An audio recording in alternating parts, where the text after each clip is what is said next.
सबसे पहले तो शुभ धनतेरस आपको। क्या चल रहा है वहाँ, क्या देख रही हैं आप? आपको भी शुभ धनतेरस मनोज जी। और धनतेरस का दिन है आज, दिवाली के त्यौहार का पहला दिन और धूमधाम नज़र आ रही है। और मैं वामन हरी पेठे जो कि दादर का मशहूर शॉप है वहाँ खड़ी हूँ और सबसे पहले चलते हैं इनके ओनर आशीष पेठे जी के पास और उनसे समझते हैं कि क्या ट्रेंड है इस बार। आशीष पेठे जी, सबसे पहले तो स्वागत है आपका CNBC आवाज़ पर, और CNBC आवाज़ के परिवार की तरफ से आपको शुभ धनतेरस, हैप्पी दिवाली। बिल्कुल, और सभी दर्शकों को भी हमारी तरफ से ढेर सारी शुभकामनाएं। बहुत शुक्रिया। सबसे पहला सवाल तो यही कि सोना चांदी रिकॉर्ड स्तरों पर है, क्या इसका असर धनतेरस में ग्राहकों की खरीद पर दिख रहा है? हमें डर थोड़ा था कि ग्राहक थोड़ी कम खरीदारी करेंगे क्योंकि ऑल टाइम हाई है। किसी को अगर 10 ग्राम का भी सोना लेना है तो 1,35,000 खर्चा करना पड़ रहा है। लेकिन सुबह से ही कंटिन्यूस धीरे धीरे वॉक इन शुरू हो गया है। और धनतेरस पे हमने ये देखा है कि जनरली शाम को 4-5 बजे के बाद देर रात तक खरीदारी होती है। तो अभी तो मैंडेटरी ओवर शुरू होना है, तो हमें लगता है कि अच्छी खरीदारी होगी। बिल्कुल। क्या खरीद रहे हैं लोग? बुलियन खरीद रहे हैं, ज्वेलरी खरीद रहे हैं, क्या ट्रेंड है इस बार? पिछले 15 दिनों से मैंने ये देखा है कि लगभग 10-15% ज्वेलरी खरीदारी शिफ्ट होके बुलियन खरीदारी पे हुई है। लेकिन हमारे लिए अच्छा है क्योंकि आज की बुलियन खरीदारी आगे जाके ज्वेलरी में कन्वर्ट हो ही जाती है। लेकिन 10-15% शिफ्ट हुआ है जो बुलियन पे ट्रांसफ़र हो गया है। और सिल्वर में स्पेसिफिकली मैं कहूँगा क्योंकि जिस मीटियोरिक राइज हुआ है सिल्वर में, उसमें लोगों के मन में सिल्वर के प्रति अच्छा खासा रुझान है और लोग बुलियन लेना चाह रहे हैं, यूटेंसिल लेना चाह रहे हैं। और लोगों ने ये मान लिया कि आगे चल के चांदी 2 लाख तक तो पक्का जाएगी। वाह, क्या बात बोल दी है आशीष पेठे जी आपने। लेकिन रुझान क्या है? क्या एक्सचेंज ज्वेलरी ज़्यादा कर रहे हैं लोग या नया खरीद रहे हैं?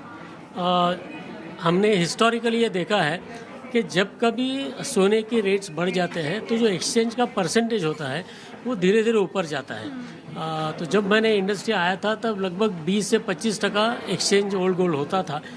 लेकिन अभी 1 लाख के ऊपर रेट्स जाने के बाद लगभग 40 से 45% जो ओल्ड गोल्ड एक्सचेंज का परसेंटेज है वो हमें देखने को मिल रहा है। और साउथ में कई स्टेट्स में ऑलमोस्ट 50% के ऊपर चला गया है।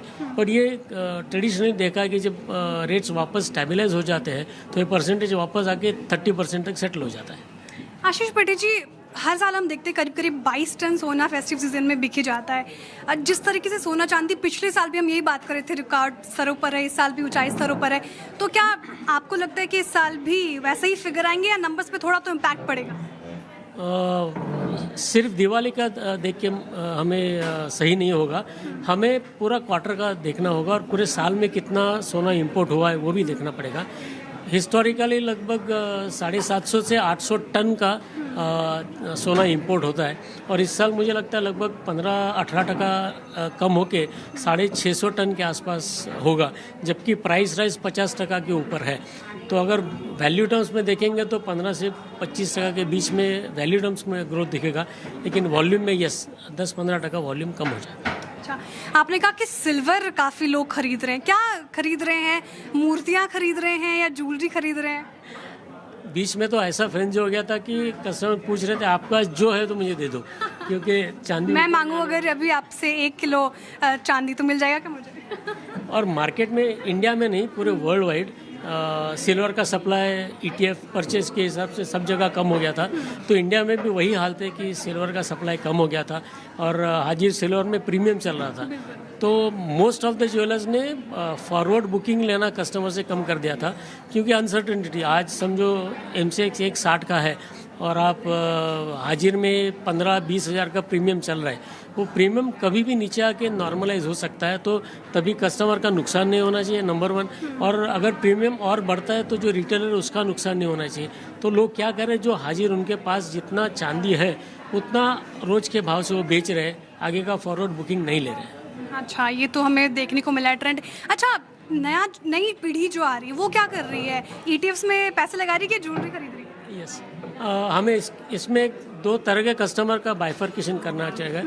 एक तो कि जो भले यंग है कि ओल्ड है लेकिन वो फाइनेंशियली लिटरेट है, जिनको डीमैट अकाउंट है, जिनको शेयर खरीदने की आदत है, जो are exposed to financial instruments, वो जो डिजिटल गोल्ड है या ETFs है उसमें उनका रुझान है, धीरे धीरे वो भी इन्वेस्ट कर रहे हैं। लेकिन ऐसे लोग हैं जो फाइनेंशियली लिटरेट नहीं है, स्टॉक एक्सचेंज में ज़्यादा एक्सपोजर नहीं है, वो आज भी फिजिकल सोना और फिजिकल चांदी लेना ही पसंद करते हैं। अगर ओवरऑल परसेंटेज टर्म में अगर देखेंगे तो स्टिल डिजिटल गोल्ड या जो ETFs है वो लोअर सिंगल डिजिट्स में ही इंडिया में शेयर कमांड करता है। अभी भी physical is going strong.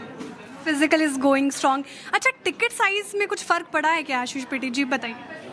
Ticket size में हमने 25-30% टिकट साइज़ बढ़ा है जैसे जैसे भाव ऊपर जाता है, क्योंकि किसी का 1 लाख का बजट होता है और समझो रेट 20% ऊपर जाता है तो उसका वॉल्यूम 20% कम नहीं होता, वो वॉल्यूम 10% ही कम होता है और वैल्यू में 10% बढ़ोतरी होती है। ऐसा करते करते पिछले 2-3 सालों में हमने 30 से 40% टिकट साइज़ बढ़ा है, लेकिन बहुत बारी वॉक-इन्स थोड़े कम हो जाते हैं भाव बढ़ने के हिसाब से, तो दोनों कुल मिला के एडजस्ट हो जाता है। अच्छा, हम प्लैटिनम की ज़्यादातर बातें नहीं करते, लेकिन प्लैटिनम भी रिकॉर्ड स्तरों पर है।